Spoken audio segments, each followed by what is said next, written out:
Les doy la bienvenida a este nuevo video en el que vamos a hacer un comentario al fallo Delgado de la Corte Suprema, resuelto el 7 de abril de 2022, y a través del cual posiblemente se ha modificado la doctrina del fallo 10, que ya hemos comentado en este canal, siendo que posiblemente se ha abandonado su doctrina, aunque eso no queda del todo claro. Recordamos que en el fallo 10, la Corte Suprema habilitó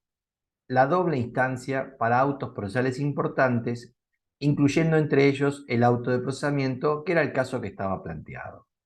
La cuestión es que con este fallo Delgado parece haberse cerrado esa posibilidad y lo que queda por definir es si efectivamente con el fallo Delgado fue finalmente abandonada la doctrina del fallo 10 por la propia Corte o si mantiene vigencia al menos en algunos casos. La verdad es que la cuestión no está clara y le adelanto que tampoco voy a poder concluir si la cuestión finalmente está resuelta. Lo concreto es que en el fallo 10 del 28 de diciembre del 2021, nuestra Corte Suprema había admitido un recurso extraordinario federal respecto de una resolución de casación que había sido denegada en relación a una resolución dictada por la Cámara de Apelaciones en la cual se había dictado auto de procesamiento revocando un sobreseimiento que había sido apelado por los acusadores. En ese caso concreto, la Corte Suprema hace una excepción al requisito de sentencia definitiva del artículo 14, considerándola equiparable, en definitiva, a ella,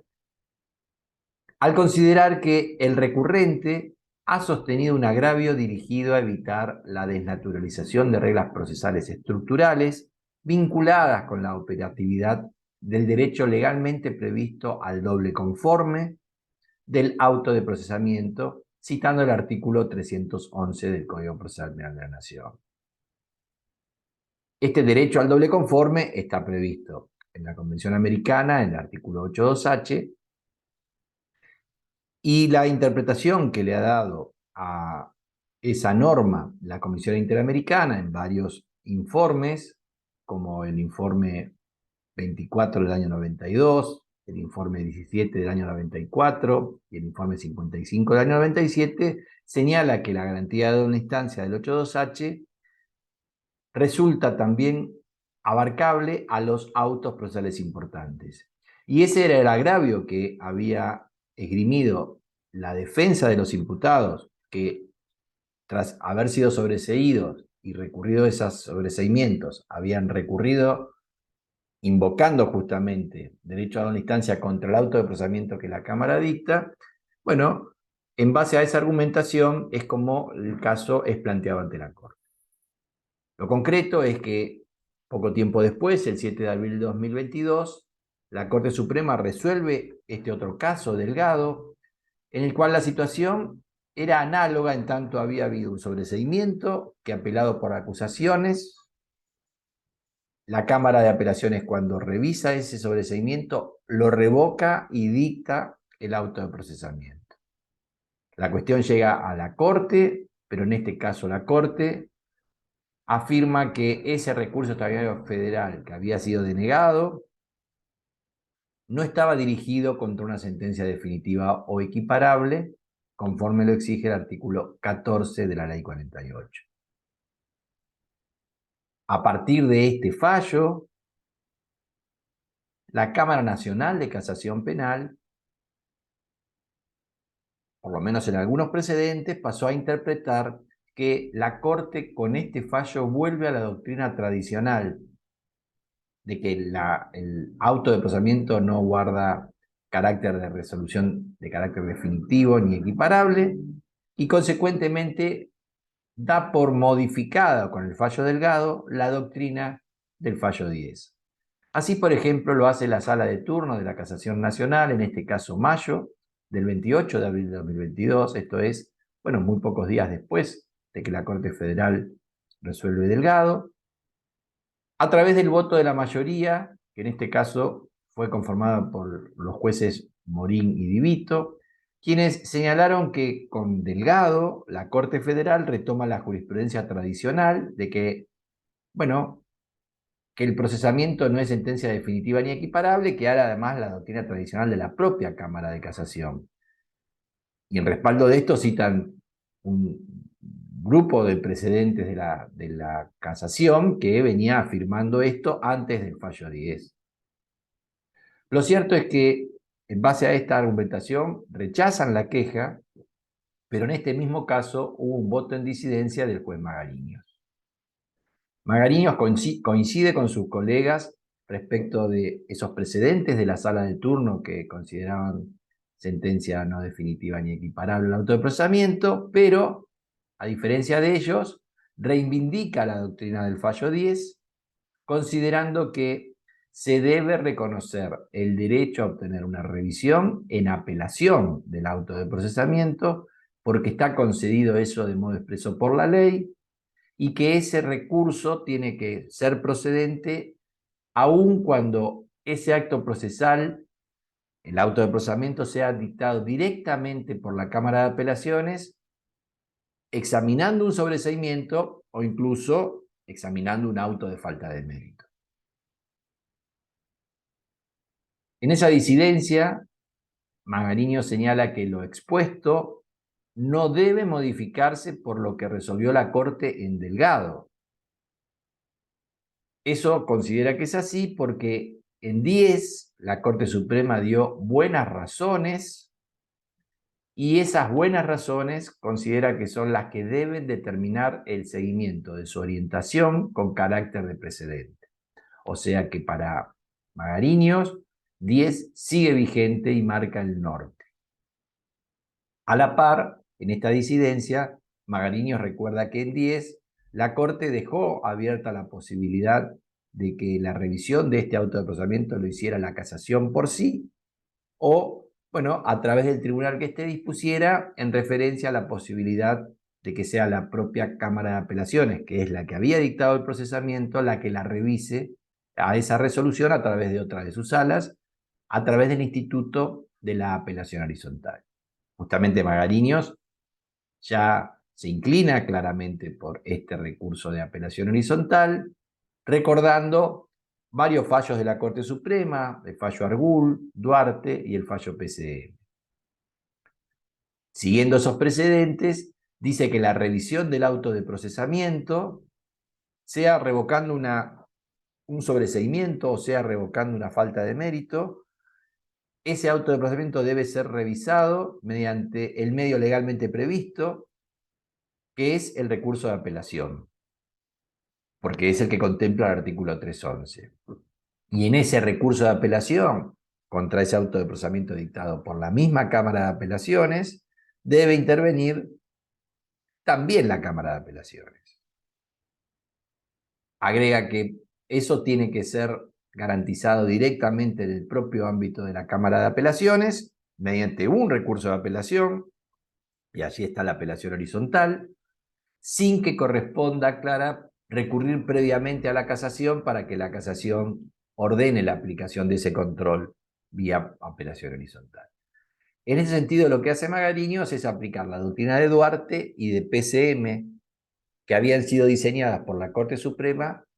para lo que se llama casación horizontal. Son casos en los cuales un tribunal oral absuelve, la casación revoca y condena, y a través, que esa es la doctrina de Duarte, va a hacer que sea, según esa doctrina, otra sala de casación la que controle, y la doctrina de PCM señala que no debe acudirse a la Corte para que la Corte aplique la doctrina de Duarte, sino que directamente en la misma casación debe ser presentado un recurso de casación horizontal, sorteada una sala, otra sala de la casación para que revise la condena que fue dictada tras revocar esa absolución. En conclusión, bueno, la misma lógica de la casación horizontal rige, según Magariños, para el recurso de apelación horizontal. Lo cierto es que antes de Delgado, ya esta apelación horizontal había sido señalada por la Casación Nacional como la vía adecuada. Por ejemplo, así lo dicen los jueces Rimondi y Huarte Petit en estos dos casos de abril del 2022, obviamente posteriores a 10. Pero claro, antes también del fallo Delgado, esa apelación horizontal había sido rechazada por la Cámara de Apelaciones. Por ejemplo, en estos dos casos de la Sala Cuarta, La Barca Villalobos,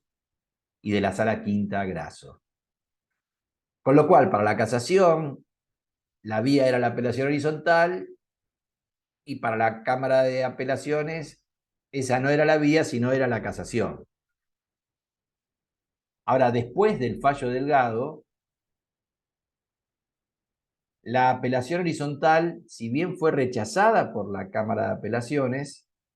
sí consideró, manteniendo la vigencia de la doctrina de 10, que seguía correspondiendo un recurso, y en ese caso consideró que era el recurso de casación. Así lo hacen los jueces Rodríguez Varela y López en el fallo Levy. En ese precedente no ignoran el fallo Delgado, pero consideran pivotante el fallo 10. Argumentan que en razón de la correcta fundamentación del planteo a través del cual se recurría contra el auto de procesamiento dictado por la Cámara, y se lo hacía en base a esos términos del fallo 10, y en ausencia señalan de cuestiones que podrían llevar a abarcar el caso en la disímil solución que la Corte posteriormente dio en Delgado, aunque no marcan cuáles serían las diferencias de las situaciones que se darían entre 10 y Delgado, terminan dándole preeminencia al fallo 10, señalando que por la doctrina del leal acatamiento que merece la doctrina de la Corte Suprema, van a conceder un recurso para que se revise ese auto de procesamiento, y lo conceden bajo el modelo del recurso de casación, no considerando que sea la apelación horizontal la vía.